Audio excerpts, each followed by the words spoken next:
Tu investis en bourse depuis un broker étranger, alors tu es peut-être en infraction fiscale sans le savoir. Aujourd'hui, je te montre comment déclarer ta TOB en ligne, étape par étape, en moins de 5 minutes. TOB égale taxe opération boursière. En Belgique, chaque achat ou vente d'actions, d'ETF ou d'ETC est soumis à la taxe sur les opérations boursières. C'est la TOB. C'est une obligation fiscale. Tu dois la déclarer dans les 2 mois maximum après la transaction. Par exemple, j'achète un ETF en juillet, je dois déclarer et payer la TOB pour le 30 septembre. Si je fais cet achat au mois d'août, je dois le faire avant le 31 octobre. Si tu passes par une banque belge, bonne nouvelle, ils s'en occupent pour toi, mais, mauvaise nouvelle, tu payes des frais bien plus élevés.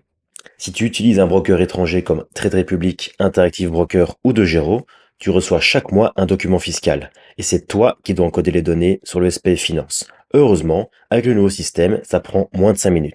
Première étape, récupérer le relevé fiscal du mois que tu veux déclarer. Chez Trade Republic, par exemple, le document du mois est généralement disponible le 7e jour du mois suivant.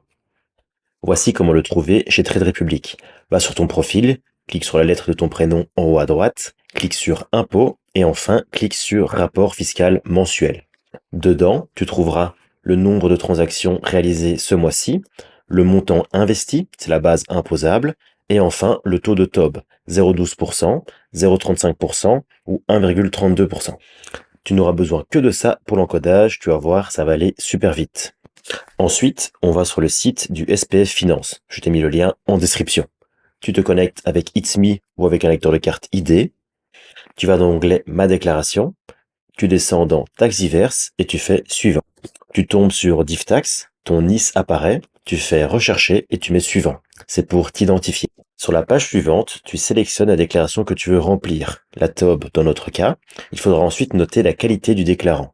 Si tu es en train de remplir ta propre déclaration, tu coches Donneur d'ordre et tu indiques le mois que tu souhaites remplir. Si tu dois remplir plusieurs mois, tu devras simplement refaire la même opération plusieurs fois d'affilée. Tu tombes enfin sur la partie où on va encoder nos informations fiscales.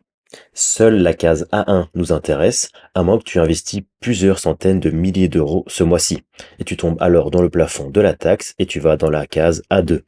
Les cases B1 et B2 serviraient à récupérer ce que tu aurais éventuellement trop payé lors d'une déclaration antérieure. Ce n'est probablement pas ton cas. Bref, on retourne à la case A1. Tu cliques sur Nature de l'opération et tu as le choix. 0,12% pour tout ce qui est ETF optimisé fiscalement, 0,35% pour tout ce qui est action ou ETC et 1,32% pour tout ce qui est ETF qui n'est pas forcément optimisé fiscalement. Déterminer le taux de TOB de ton ETF n'est pas forcément facile. Si tu as besoin d'aide, commente ETF et je ferai un guide sur le sujet. On revient à ta déclaration. Nombre d'opérations. Mentionne simplement ce que tu as sur ton document. C'est toutes tes opérations d'achat ou vente de ce mois-là. Montant imposable. Mentionne encore une fois ce qu'il y a sur ton document. C'est simplement combien d'argent tu as investi ce mois-ci sur ton broker. Si tu as plusieurs taux de TOB à déclarer, commence par exemple par 0,12%, tu cliques sur Ajouter et ensuite tu pourras mettre le reste comme 0,35% et 1,32%. Quand tout est mis, clique sur Calculer et tu verras le montant dont tu es redevable. Tu pourras donc passer à la page suivante. Sur la page suivante, tu peux laisser ton rapport fiscal. Ce n'est pas obligatoire tant que tu es en mesure de le sortir en cas de contrôle. Tu arrives enfin au bout, il te reste à remplir tes coordonnées, veille simplement à ne pas te tromper.